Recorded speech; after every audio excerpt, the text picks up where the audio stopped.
fight their oil war. National Geographic and the Times-Picayune, they forecast the apocalypse, said it was coming soon. Preparations must be made, they said, now is the time. Bringing peace and social justice issues into your living room piece by piece. I'm your host, Pat Miner, and this evening we have with us two guests from the University of Iowa who are going to Palestine to do internships this summer. I'm very excited to have their energy and talent on the show with us this evening. Could you want to introduce yourselves and tell us a little bit about yourself? Well, my name's Lauren Siebert, and I'm a media activist living here in Iowa City, and I volunteer at KRUI Radio, doing radio journalism for them and also doing a music program. I also have a podcast called This Week in Global Unrest. Mm-hmm. And I think we have a link to that on our show, so if anybody wants to listen to it. There you go. Pat, thanks for having me. My name's Drew Craig. I'm a law student at the University of Iowa, born and raised in Cedar Rapids, Iowa. Mm-hmm. And as part of my summer and hopefully fall internships, I have two different organizations in Ramallah that I'll be working with. So getting ready to fly off on Monday. Yeah, that's great. Packed up. You must be getting really excited at this point. Getting really excited. Yeah. Definitely. Yeah. Well, let's hear about what brought you to this issue. In the interest of full disclosure, people who have watched my show before know this, but I myself have been to Palestine 3 times. So I'm very excited to hear what you have to say about it. What brought you young people to the issue? I studied the Middle East for a master's degree a number of years ago, and had been more interested in pan-Arab nationalism, but a number of years after that, I met some people who had done some volunteering with International Solidarity Movement in Palestine, and through getting to know them, I became more interested in the issue, and it also corresponded with a time in my life when I was becoming more active in social justice issues, and so I've just probably for about the last 3-4 years, this has been something that I've been interested in doing, and the stars are just aligning. So I was planning on going and volunteering in Palestine and with International Solidarity Movement, and then I applied for a media internship with them, and I received it. So I'm really excited about that, and I'm going to be leaving in August, and I'll be there for 3 months doing reporting and other media activism there. So we'll be looking forward to hearing your reports while you're there. And how about you? For me, it probably, my first experience with the issue and the conflict was a presentation I went to during my undergraduate time at Marquette University. And I don't know if it's my analytical economics law background, but things that don't make sense interest me. And so I went to the presentation and became more interested, and then in law school have become that much more interested as I've studied international law and international humanitarian law. And this past winter, we, us law students began the task of finding summer employment, and I decided that I was going to spend a few days looking for jobs that I really wanted to do, whether I was going to get paid or not. Mm-hmm. And this was actually, I think, one of the internships I got were some of the first that I applied for. Great. So it was a nice surprise to be accepted to those, and now I'm off. So you want to tell us exactly what you're going to be doing in the groups you're going to be working for? Sure. So I'll work for 2 groups. In the summer, I'll be working for a group called Defense for Children International. Mm-hmm. And it's a large organization. They have locations in 49 different countries, and they work with the United Nations, European Union, other international organizations, and they do human rights monitoring. Mm-hmm. And they focus on children. Mm-hmm. And so a lot of what we do and a lot of what I'll be doing is looking at and writing case studies for instances of abuse mm-hmm. against children, mostly by IDF forces when children are being detained for mm-hmm. various alleged crimes or alleged incidents. Mm-hmm. And so we have people who work in the field, DCI has people who work in the field, bring information back to us. We look at the information, we apply the Geneva Conventions, which are mm-hmm. things I've studied, human rights instruments, things like that. And then how I really think about it is we're a media organization because we're mm-hmm. reporting on what's happening, but we report to the United Nations and we report to countries. And we, the last report that they released, they spent 4 years compiling. So it's really in-depth coverage and interviews of children that have suffered abuses, and we bring those to light. That's great. So, yeah. But and then so just quickly, the second organization I'll be working for, Al Mustaqbal Foundation, which both websites are will be on the screen, does economic development, and a great attorney in Ramallah, Hiba Husseini, she founded Al Mustaqbal Foundation, AMF, and they work in the West Bank and in the occupied territories to kind of build up the regulatory environment so that companies and countries will come invest there, looking for a better tomorrow. So that's what I'll be doing during the fall. That's interesting. I wonder, and I've heard discussions about this right and left. I've talked to different people about it along the way, and the economic development that's going on within Palestine is a fabulous thing, but some people say that if it gets too good, then people will forget about the fact that they're an occupied country. And so, for example, and one of the things I've heard about Ramallah, for example, is that it's kind of isolated. When you're in Ramallah, you don't really see many of the abuses yourself. You're there, it's primarily Palestinians. It's illegal for Israelis to go. That's right. Well, according to Israeli law. Right, according to Israeli law. Yes. Palestinians allow them to come. Right. Let's be clear about that. Right. Yeah. We should be clear about that. Yeah. But it's Israelis that have made it illegal for Israelis to go there, although there will be some who will. I'm sure you'll be working with, probably will work with Israeli organizations as well. And we have a branch in Israel that we work with every day. So. Yeah, and you as well, working with groups like B'Tselem, Rabbis for Human Rights, and other. The other one is the Israeli Committee Against Home Demolitions. If you see Jeff Halpers, tell him hello from me. But there are a lot of Israeli organizations that work for the Palestinians as well. So that's important for us to know. So neither of you have ever been there yet before? No, never. What do you expect to see when you hit the ground? I expect that it's going to change my entire picture of the world. I don't expect anything less than that. I expect that I expect that I'm going to see destruction and humanity rising up from that destruction on a scale and in a way that I haven't seen before. And I think it's not going to compare to anything that I've seen seen previously. And I don't know how it will compare to anything that I'll see after that. I'm really looking forward to one, just seeing the country because it's a beautiful country, and I just received pictures of my flat, and I can see the view from my window, and I'm excited to see that. But on a more serious note, what I'm really excited to see is, in school we get the opportunity to, I've worked for the Attorney General and the Appellate Defender in Iowa. We get the chance to do real law. And I've had the chance to, write on the conflict and write on the laws, but I can't wait to be there. And people, people have asked me, why aren't there other places that you could go to do these types of things? And I usually, no. And so I'm really excited to see on the ground, deal with real cases, meet real children. Why Palestine? As opposed to all the other places in the world you could have gone to? Well, for me, I studied international humanitarian law. And, put very simply, it applies, in times of conflict or in times of occupation.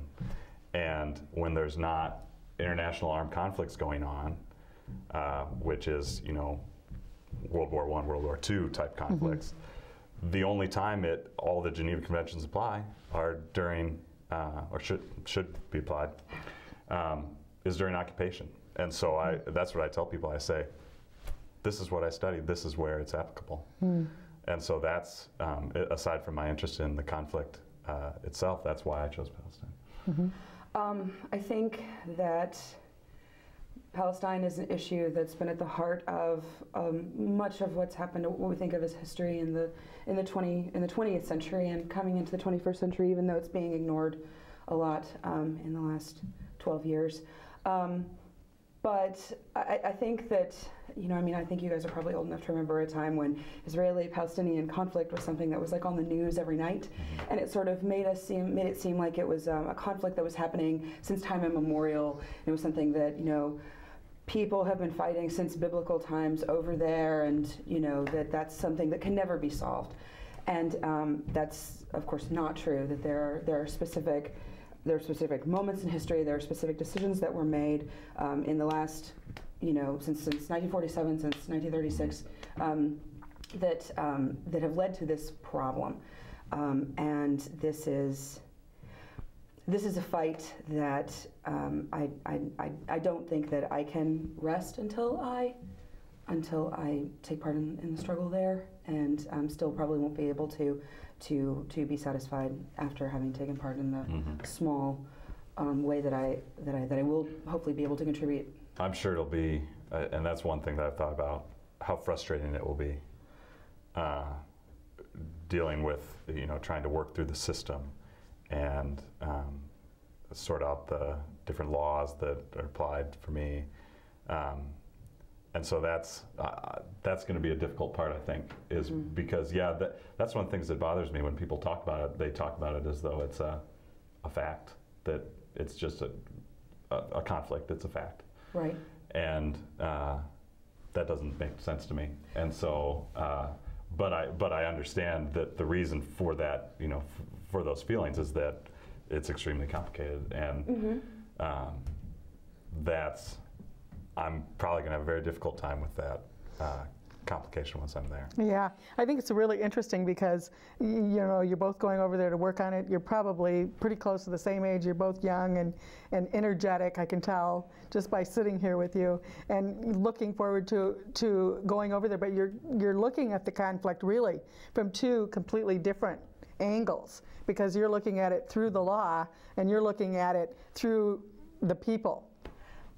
It is different, I think. I mean, I'm interested to hear the way that you're describing what you're planning on doing, because it's a way of approaching the problem that I hadn't even considered would even be possible. Well, it's just for me, it's really, I never wanted to be a lawyer and sit in an office, and but for me, the reason that it's helpful to think about it in the legal sense is that's something that people understand when you talk to officials and when you hopefully put it on the news.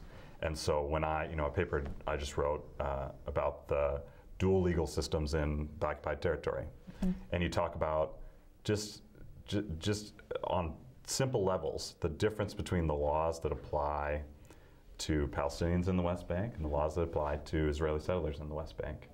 And you take, you take simple examples. You take a Palestinian and Israeli arrested for manslaughter, suspicion of manslaughter. You have an Israeli who's going to be tried in an Israeli civil court, and they'll have the potential to be sentenced to 20 years. You have a Palestinian who's going to be, and they have the right to be in front of a judge within 24 hours.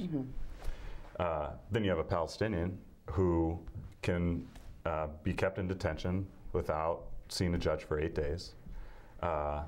They'll be tried in a military court, and they have a maximum of life in prison that they can be sentenced to for the exact same crime in the exact same territory.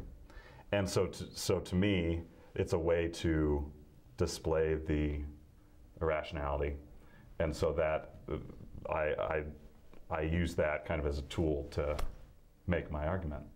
So that's where I come from. That's why I approach it the way I do. One of the things you'll find, if you don't already know it, is that not only are the laws different for Israelis and Palestinians, but the way that those laws are applied are that's completely a completely different story. So where if that Israeli who's been arrested for murder, for example, or committed murder, let's say that an Israeli committed murder, and it was a settler, the chances of that person actually being arrested for that murder are slim to none. Yeah, if you look at the, B'Tselem and DCI, my organization, and others compile over years, the percentages of cases that are dropped for Palestinians and Israelis, and the numbers are shocking. Yeah, it's just an amazing disparate application of disparate laws, disparate application of disparate laws, and it's just this is what we call, the UN calls apartheid, right? That's what they call it, and that's the very definition of apartheid, right? So for me, yeah, and for you, for me, the coming at from sort of a people perspective and a solidarity perspective, I feel like, I'm going to go there and draw attention to the same kind of just differences by just standing, standing alongside Palestinians who are dealing with home demolitions and with cistern demolitions, and I suppose even if people are pulled over by the side of the road, if they're in a taxi, to be able to stand next to them and not to say, well, I'm an American, so I don't have to worry about standing in the line that they're standing in, where you're getting hit with a gun or you're being yelled at. It's my job to stand right there and to, hopefully be able to, if not provide any sort of protection by being right next to them, at least to just be able to say that I'm gonna try and use whatever privilege I have as an international and as an American to, to highlight the differences in the way that people are treated. I don't know if either one of you saw it, but I saw an extraordinary video last week, I believe it was. I can't even remember who put it out. It might have been ISM, but it was of a young Palestinian boy who, I can't remember for sure whether he actually had thrown rocks or if the soldiers had just accused him of doing so. Does it matter? And they were and they were chasing him. He started to run, and did you see that? And they were chasing him, and a young, I believe she was an Israeli woman, stood between them so the child could get away. It was an extraordinary video. That was during the Israel Day celebration. Right, that's what it was. Yeah. And it was around the parade, and I remember seeing pictures of that, and the look on the IDF's face. Oh, it was an amazing thing, wasn't it? It wasn't about rocks. It was about a flag or something. Yeah, it was someone had taken his Palestinian flag, and he tried to get it back. And And that was when the officer, I'm not sure who it was. It was an IDF soldier. IDF soldier who Israeli Defense Forces, for those who may not know. Right, who saw him, and I assumed that he was assaulting an Israeli or someone else. But yeah, right. If you see it and you don't know the story, you wonder what's going on. Right. Yeah. But I think that's the problem that hopefully I think both of us probably think can be solved, while other people maybe don't, is that assumption that it's something that the Palestinians doing. I think it's really interesting that the both of you are going, knowing and understanding a large part of what the situation is before you go over there. There are lots of us, and I include myself on it, who had no idea before we hit the ground. And I was going because I had, if you heard of Christian peacemaker teams, I had applied to be on a delegation to go to Iraq because my sons were of becoming of draft age, and we were just going into Iraq, and I wanted to find out for myself what was going on there. And they were threatening, I don't know if you remember back then, but they were threatening to have the draft reinstated. So I thought, I better go over and see what's going on. But 2 successive delegations were canceled because of violence there. And so the person who was putting together the delegations said, I think you should go to Israel-Palestine. I said, well, I'd like to go sometime, but not having the vaguest notion what she was talking about. And she finally prevailed upon me to the extent that I finally said, okay, I'll think about it. And 2 days later called back and said, okay, I'll go.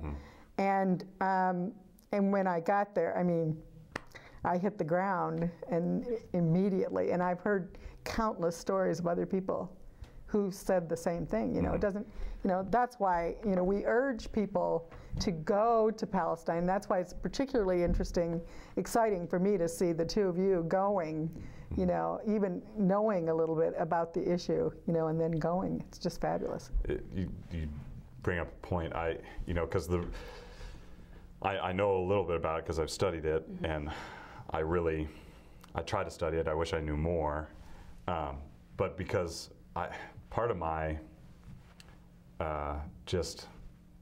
my problem and with the entire issue and how it's treated is that a lot of the opinions seem to be uninformed, and a lot of the opinions seem to be adopted without gathering the true facts.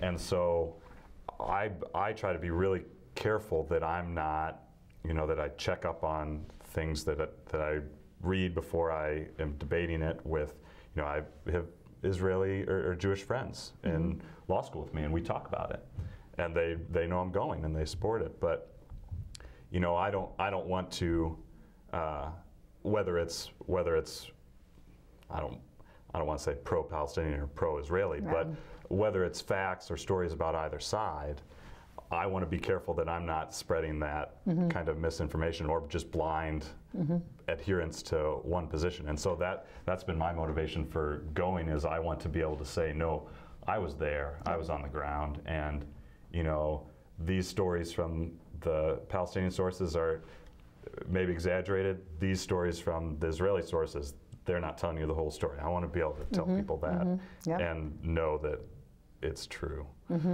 Yeah, I have a couple thoughts about that too. My first thought is that no matter how much I study, no matter how much I've read about it, I won't be able to know what it's like. And I won't, this is one thing that I think about with my podcast, This Week in Global Unrest, and also, you know, with the internship that I'm going over to do there, that there's so much about the information that we get there that's filtered through different tropes of understanding about how the world works. And I think that it's hard sometimes. I mean, for This Week in Global Unrest, I'm summarizing stories of protests and people's movements and strikes all over the world from from a bunch of set of sources to kind of like, you know, bring a full understanding in a series of several articles a week. And even when I'm doing that, I'm thinking about, you know, where is the information coming from? Am I able to get from this source, or even from an English language source, like a full picture of what's really going on, or what's, you know, what's really at the heart of the people who are protesting, the people who are struggling. You know, for example, there's a miners' strike going on in Peru. There's a number of strikes going on there now, and the only place that you can find information on it is in the Financial Times, like financial reporting, because they're looking for, or business reporting, because they're looking for, you know, the business outlook on it, because it's a mining industry thing. So, you know, how can I, not being there, really say that I'm representing what's going on in that conflict? And so being able to be there and trying to understand it. I have a little bit of Arabic, not a lot, but a little bit. You know, Arabic's tough. It is tough. You know, hopefully being able to go over there and talk to people and find out how they represent what they're going through and what they're trying to do. I really hope because I just secured my apartment and I'll be living with a Palestinian gentleman, and then we have another roommate. But that's always, you know, I lived in Czech Republic for some time, and I lived with 4 Czech guys and had them take me around and do all the things. And so, you know, both on the fun, lighthearted level, but also on that level where you can go places where you might not be able to go if you don't know Arabic, things like that. Absolutely. So, yeah, I agree. Yeah, I think that's really important, and I've spent a lot of time, a lot of trying to understand the other side. And personally, I think that largely what happens is that the Israeli side is about fear. You know, is that they're coming from a place of fear, and if you think about that, you can understand a little bit about what they're afraid that what happened before the Holocaust is going to happen again. And you know, so what happens is they're repressing a people to such an extent that they're almost doing the same kinds of things that were done to them. And that's kind of a scary situation, but on the other hand, it helps me to understand a little bit where their mindset is. Well, we can't also de-emphasize. I mean, when we talk about it like that, it becomes easy to de-emphasize just the stated Israeli desire for land, Yep. and land that's predominantly a large majority Jewish, and that contributes to the problem as well. So there's a fear thing, and there's also a colonial agenda as well, I believe. I think, kind of on the fear note, a discussion I was having about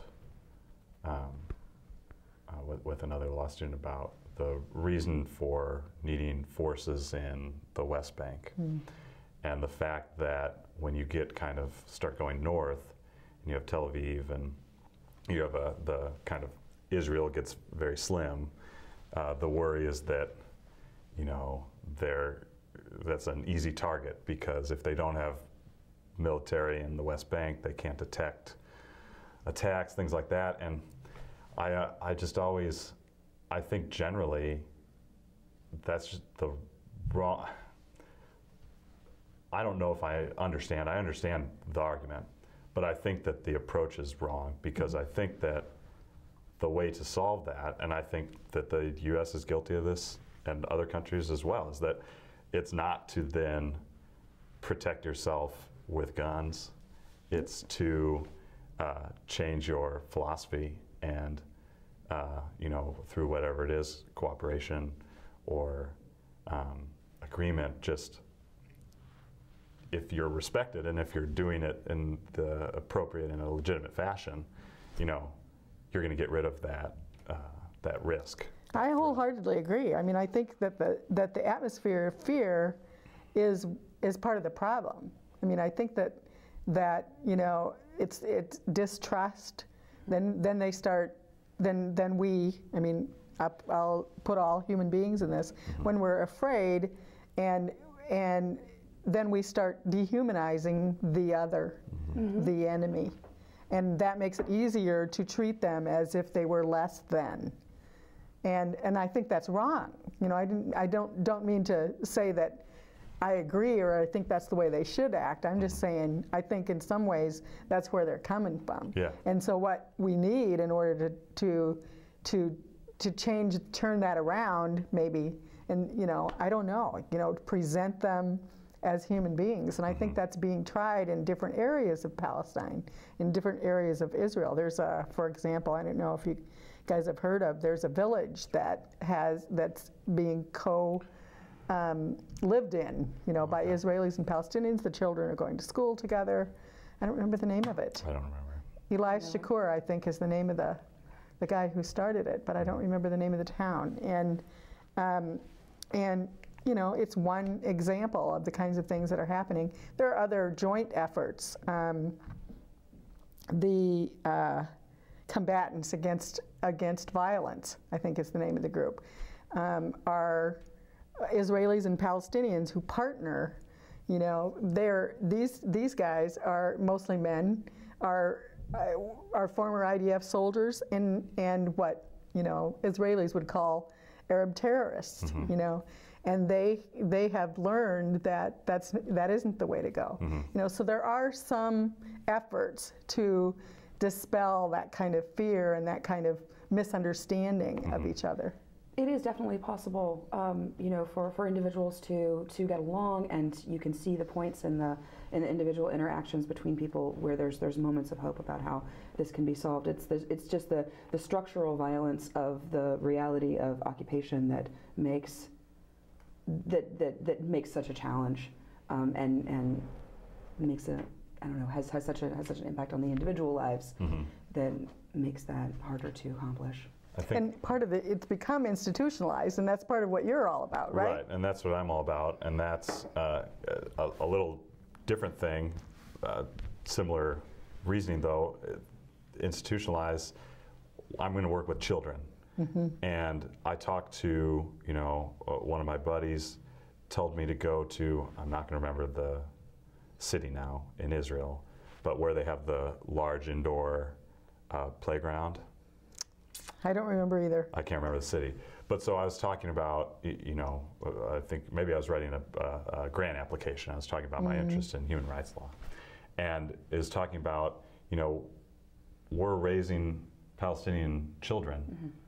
I should say they, but we're raising Palestinian children in this environment where both they are, they fear when they walk past a settlement or walk past an Israeli carrying an M16 down the street. But we also, on the same side, have in the city, and I can't remember the name, but they have a massive indoor park. And my friend said, "You got to go see it. It's awesome." And I said, "Well, okay." And so I looked at it, and because I thought it's just a theme park. No, they have an indoor park because they have rocket fire there from Gaza. Oh, it's probably. I'll think of it.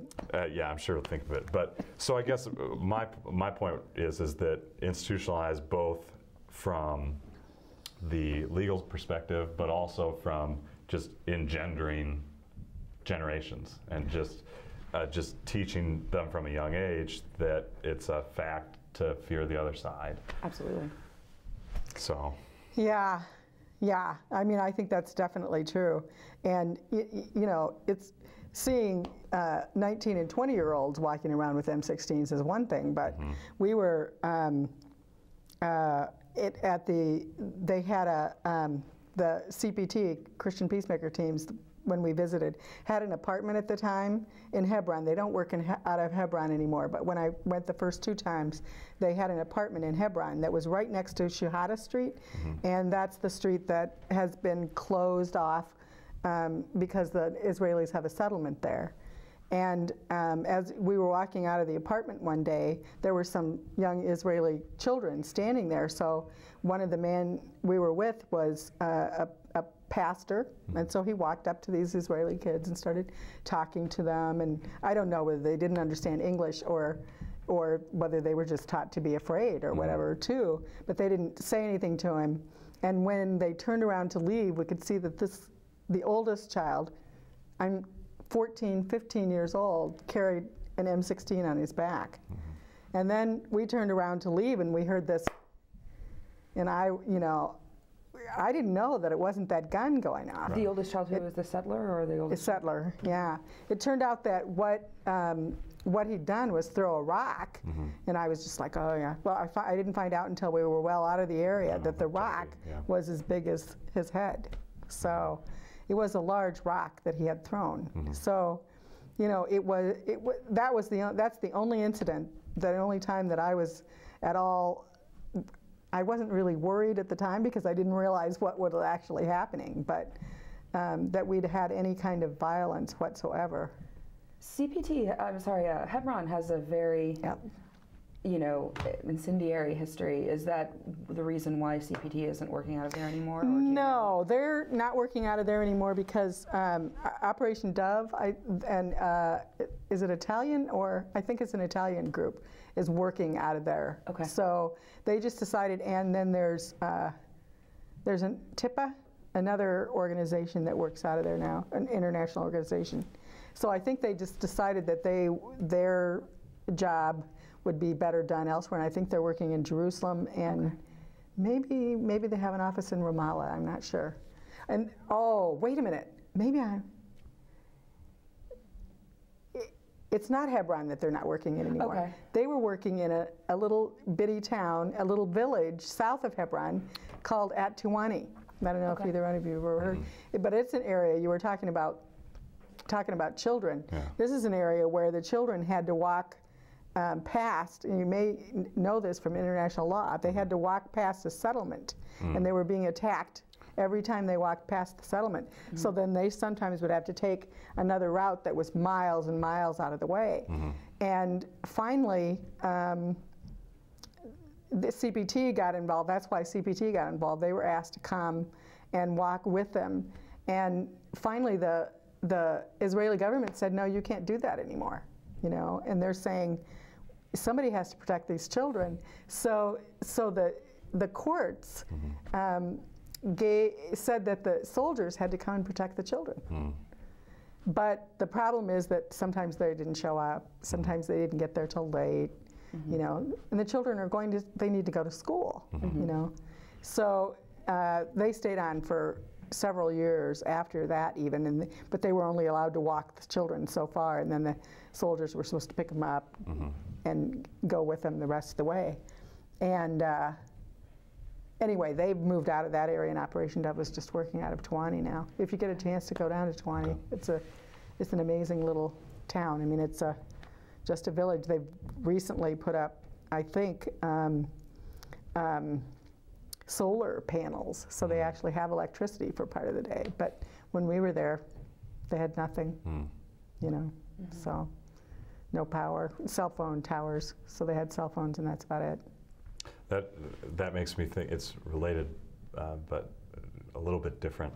You know, when you say it's just completely different life in a village like that, and a lot of the reaction, you know, not only am I going because I want to be on the ground and make a difference on the ground in Ramallah and in Palestine and in Israel as well, but I want the experience to come back here, and I would like to work there for a longer term once I graduate. But I want to, you know, like I said, I want to gather the information myself. I want to come back here because I have people, you know, ask me why are you going there? You know, why you're gonna go help the Arabs? You're gonna go help Palestinians, and it's, you know, I say, you know what, and people, and then other people not unkindly, you know, ask, well, why are you going? Why it's dangerous? Why are you going there? And I say, you know what? You know what? People live there. People live there, and maybe it's my guilt of being brought up in, you know, nice, beautiful Iowa, comfortable, but that's enough of an answer for me, and being able to, you know, because they're people. But I think that even here, that people don't think of them like that. And you know, that goes to what you were saying about just, you know, either side kind of dehumanizes the other side. And I think it's not just on either side, I think it's all sides. Yeah, oh yeah, definitely. Yeah, I think that's true, yeah. Indeed. I would just say I agree. Well, you'll get a chance to work directly with the people, like you said, and I think you'll probably get a chance to do that too. But ISM lives with Palestinians, and actually, like you said, stands in the way sometimes. Yes. You're familiar with Rachel Corrie, of course. Indeed, indeed. Yeah. My parents have reminded me of Rachel Corrie a number of times. In 2000, we'll just remind our viewers that in 2003, Rachel Corrie was standing in front of a Palestinian home when a bulldozer ran over her and killed her. Right. And she was working with ISM. Yes, she was. And that's something that, you know, I mean, you have to think of. You know, I mean, it's entirely possible. There's you know, videos that are available now of people, I mean, on a weekly basis who are there as international peace activists who are, you know, hit or, you know, hit in the face with weapons or, you know, hit with tear gas or, you know, arrested and detained and interrogated. And you just have to think, well, I mean, courage is not being afraid. It's just knowing that it needs to be done and being willing to go and do that. So yeah. Yeah. Yeah. I think I agree with you. Because I don't like to talk about it when people ask me that, because I'd be petrified if anything happens, right? You know, I might be petrified when I'm trying to find a bus when I get there, but. Yeah, it's not that I don't think about it, but it's just, I'm going to go do this job. Right. And I'll deal with it. Right. I mean, and I think in that situation, I mean, everyone is afraid, but, you know, I mean, so I can stay here and have the luxury of not being afraid, or I can go there be a tourist and, you know, leave when things get hairy and, you know, not be afraid, that doesn't keep me safe. You know, I mean, it. I know maybe that makes me naive because I wasn't afraid, but I felt very comfortable there. But in fact, I want to go back. But that brings to mind something we want to throw up on the screen here and show you, to see what you have to think about this. This is something I found on, well, it was on Facebook, to be honest. Do we want to? Can you read it? The girl is sitting there with her hand over her mouth saying, Secretary Clinton, I'm a U.S. citizen detained at Israel's airport and denied entry. Can you please help? Kind of urgent. And Hillary's she says, Israel? Lots of laughs. You're screwed. You know, this is something that I'm kind of glad you brought this up because I think that in the United States, you know, and I don't know, I can't necessarily say, I could guess what's led up to this. Maybe it's because throughout the founding of the State of Israel and the history of Zionism, European voices, whether they be Jewish or not Jewish, have been privileged in a European-dominated or a Western-dominated worldview. And so, I mean, that could be one of the reasons why we more often are willing as a government to forgive or overlook what Israel does, both to people who are living under occupation and to people who, you know, want to go and be international activists. But for whatever reason, the fact is that we do as Americans, and particularly our State Department does. I was looking just the other day at the State Department's website about travel in the West Bank and Gaza. And, you know, you read it and they say a whole bunch of things like, if you go to Israel and you try to gain access to the occupied territories, or you try to go through customs and you have history as a missionary, you have history as an activist, you know, you could be denied entry, you could be detained, they could search your Facebook, they could search your email, they will search your belongings, all these things. You could be put in Israeli jail when you're there, you could be hurt by the Israelis, you could be, you know, you could be killed. And they say all of this, but on the State Department's website, their attitude is kind of like, well, you know, it's their country, and that's kind of how they do, and just be safe, and just don't do anything they wouldn't want you to do, and it'll be okay for you. You know, but then you look at like the way that they treat Gaza, for example, and they say, you know, with no questions, they're like Gaza is administrated by Hamas, which is a terrorist organization, and it's not recognized by the United States, and if you go there, you will not be able to get out. They don't say that it's because Israel won't let you out. You know, they're very much like we will not forgive whatever you know, offenses we feel like Hamas has done, though I would argue that maybe at the hands of the IDF, international peace activists, and, you know, Palestinians probably have suffered more indignities and injustices. But they'll be like, oh, but Hamas, sorry, you know, we can't help you. So that kind of cognitive dissonance, I just found it notable. I don't know if anyone else. Nope. Yeah, I read the same. I can't remember the exact words, but yeah, signing up for their, they tell you to sign up for their travel, living abroad program, or what, I don't even know what it was. But yeah, reading the descriptions of, you know, the travel warnings and all that stuff. Right. And yeah, I don't know, it doesn't, yeah. And Israeli soldiers will tell you when you cross the border, they'll say, be careful over there. They'll kill you. Yeah. You know. Right. I said this to someone just today. They said, "Are you know, really Palestine?" And I said, "You know what? I'm more worried about getting through security than I am anything else, to be 100% honest." So, right. And I'll be interested to see once I come back, or, you know, once I'm there, I'm interested to see how it works out and how I get through. But yeah, you and me both. I'm definitely more concerned with that at this point. Yeah. Yeah, I feel. But my guess would be that although you're male, you will probably have less trouble getting through than you will. Why? Because you're going with ISN. Organization. Yeah. And, you know, of course you won't say that, right? You won't tell them that as you're going through. Yeah. Yeah. I'm planning on telling them what I'm doing. Okay, good luck. That, yeah. Good luck. Yes, good luck.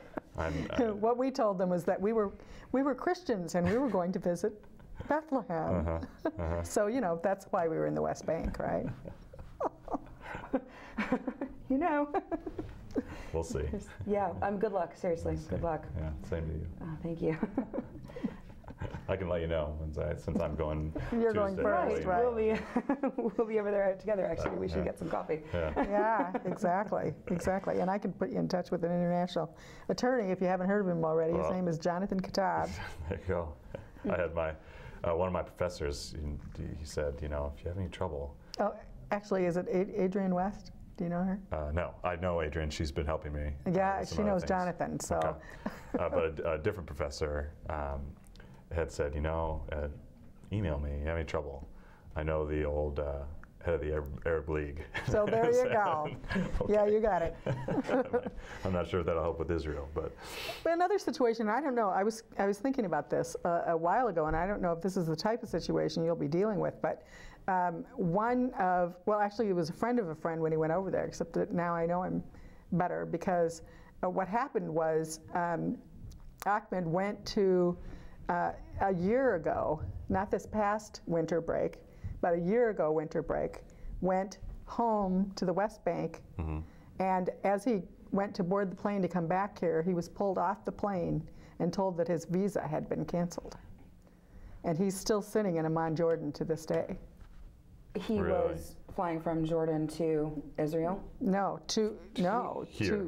To here. He's a University of Iowa student. I think I've heard. Okay. Yeah, I think Did I've you heard hear that about this story. one? So he's still in Amman, or did he He's go still back in to? Amman. So he can't even get back into the West Bank. He or can, I didn't? think, get into the West Bank. I'm not 100% sure about that. He was studying in Amman because he couldn't. Oh, okay. He couldn't study here, so he was studying in Amman. But he still wants to come back, you know, for his PhD. He was He's studying his Palestinian? master's degree. He's Palestinian. And so where is his passport? Is his passport a U.S. passport? Well, he has a Jordanian passport. Oh, okay. No, I mean he's Palestinian, born in, I don't remember, Jerusalem maybe. Okay. But lots of Palestinians, as you probably know, have Jordanian passports. Right. So he has a Jordanian passport. And as you may know, and you'll find out if you don't know, that Palestinians can't fly out of Israel. Right. So they go across the bridge. Allenby Bridge Yep. into Jordan to fly out. So that's what he'd done. You know, he went back over to Jordan to fly out, and as I understand it, he was actually on the plane, and they took him off the plane. Wow. And said, your visa's been canceled. And Wow. to this day, not only has he not gotten his visa again, but they have not even told him why it was denied him. How long ago was that? It's a year and a half ago. It was just a year and a half ago. Well, I mean, this is something that Yeah. we're going to deal with as internationals who want to come in and do, you know, peace activism or humanitarian work. But for Palestinians who are, you know, not in Palestine now, their ability to go back to Palestine is basically none. I mean, people wait for years through the family reunification program, and Right. you know, or they manage to get in and they have to leave every 3 months in order to get their visa renewed because they're there on tourist visas. There's a multitude of issues that have to do with law issues in terms of those kinds of, in terms of residency requirements. You know, will you be dealing with those kinds of things at all? Do you know? I Or- don't know that we'll really be doing that. We'll be doing human rights and humanitarian law work. We do, DCI does represent juveniles in the Palestinian Authority's juvenile justice system. Okay. So that's really, I think, the more traditional law that we do. And most of it has to do with events within the West Bank, within the occupied territory. So I don't think we'll be dealing with those issues, but Okay. certainly a lot. Yeah, I mean, you know, in terms of being in Jerusalem and having Jerusalem identity, and you know, marrying somebody from Ramallah, and you know, not being able to live together because they won't give you residency for Jerusalem. And if the guy who lives in Jerusalem goes to Ramallah to live, then his residency from Jerusalem is revoked. So it's just an amazing kind of, you know, like we said, we were talking about earlier in terms of two different law systems. dichotomy. You know, very, very amazing thing. Indeed. Yes, I tried to explain it to our relative the other day. I said, I have a new nephew. And I'm like, imagine my new nephew born in Iowa could not go to see our family who lives in Tennessee because, you know, even though he was from the same family, he just can't go there. He wasn't born there. He doesn't live there now. He can't go and see our grandmother or our relatives there. But it's a hard thing to imagine as Americans. We don't think a lot about not being able to travel. Or to go where we wanted to be with our families. Well, or just because we want to. I mean, we just get on an airplane, go wherever we want. You know, it's what we call white privilege, you know, white male privilege. And it's not me, but you. No. Well, that's what I referred to earlier, is that guilt I was talking about. Right. And yeah, that's a lot of motivation Pervasive. for going. But yeah, it's pervasive. And it's an amazing thing because we think about, I don't think about how bad it is. You know, this is a little bit off the subject, but it kind of really brought it home to me when, I hope she doesn't mind if I share this story, but we were, one of my sons has a girlfriend who's not white, shall we say, and we were in a restaurant, and she said she always looks around to see if there are other people of color in the room. And I said, oh, I don't, you know, I'm colorblind, I don't pay any attention. And it occurred to me, finally, that I said that out of white privilege. You know, that because I was white, I didn't have to pay attention to it. And that really hit me home, and it's just that same kind of thing that goes on, you know, that we just don't realize how ingrained it is. You know? Indeed. And that's why I think the concrete examples, the manslaughter example, the other things like that, that's why I like that tool, because when you just describe the situation to people, it maybe doesn't catch if they're not ready to understand or listen to you. But if you can say, you know, look, if this happened to you versus if this happened to the person standing next to you, and show the difference, and show how.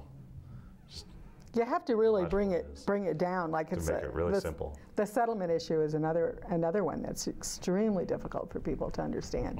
Well, I mean, it's hard for us to understand, but it's sort of in a different way. But it's like, what I say is, you know, what if, you know, your family had a farm in Iowa, you got 300 acres of land in Iowa, and all of a sudden the Catholics decided they were going to come in and live there, and you couldn't live there anymore because you weren't Catholic.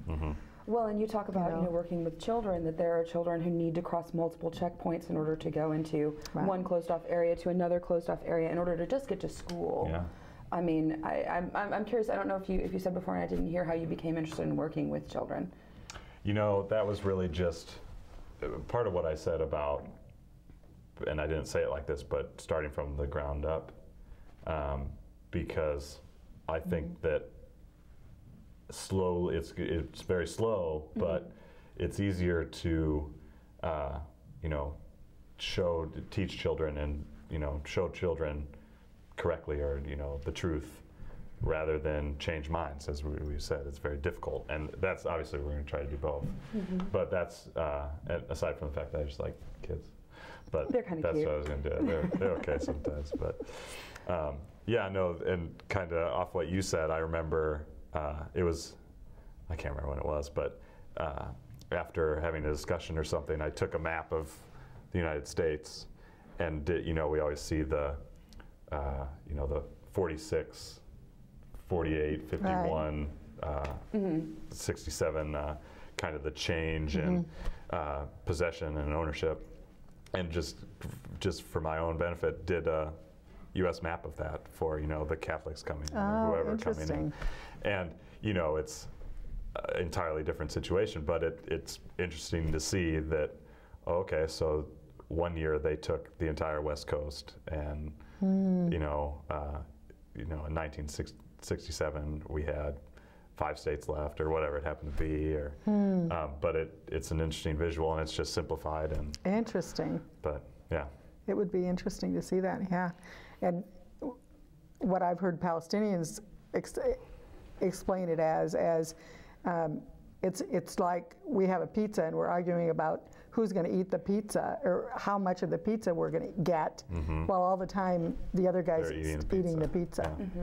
And that's the way I've heard it described. Yeah. And it's just, yeah, you know, that's why settlements have to stop. And I don't know if you heard recently, and then we're going to have to start thinking about wrapping up, is that there was an illegal outpost that Israeli courts just decided that they weren't going to be able to build. Right. So there was a bill in Congress to go ahead and recognize that settlement. And Netanyahu said, if anybody does, if any minister is going to do it, I'll fire him. So they voted it down. So that one goes, and then they announced building 500 more housing units in another part of the West Bank. So, you know, what's the difference? 6 one, half dozen the other, you know. It doesn't stop. It doesn't stop. Any last words you have for us? I got the probably 4-minute warning now. So I don't know. Can I plug my fundraiser? Sure. Okay. So this is a trip that I've been working on taking for a number of years, and I managed to save about half of the money that I need for it, but I'm still trying to raise sort of the other half. So you can find my fundraiser on microgiving.com, and if you just look up Lauren Siebert, and I think that my name is going to be on the screen, it will. Then you'll be able to find it, and really like $5, $10, $100, $500, you know, whatever. Plane tickets. No, actually, I managed to get my plane tickets, but so you're ahead of me. I still have to get my return trip in order to get on the plane. Oh, I'm a little behind. my goodness. Interesting. I'm waiting for return date. So, But any last words? Well, yeah, I would just the websites for Defense for Children International are on the screen, or have been on the screen, and if you go on the site, they have, you know, the case studies, which are very short, and then also the longer reports and our reports to the United Nations and other organizations, things I'm going to be working on, and also Alma Stockball Foundation, which was a site on there, which is a little bit different. That's the economics behind it. Is doing good work, and that's where I'll be in the fall, and their website's on there as well. It talks about some of their initiatives they have going right now.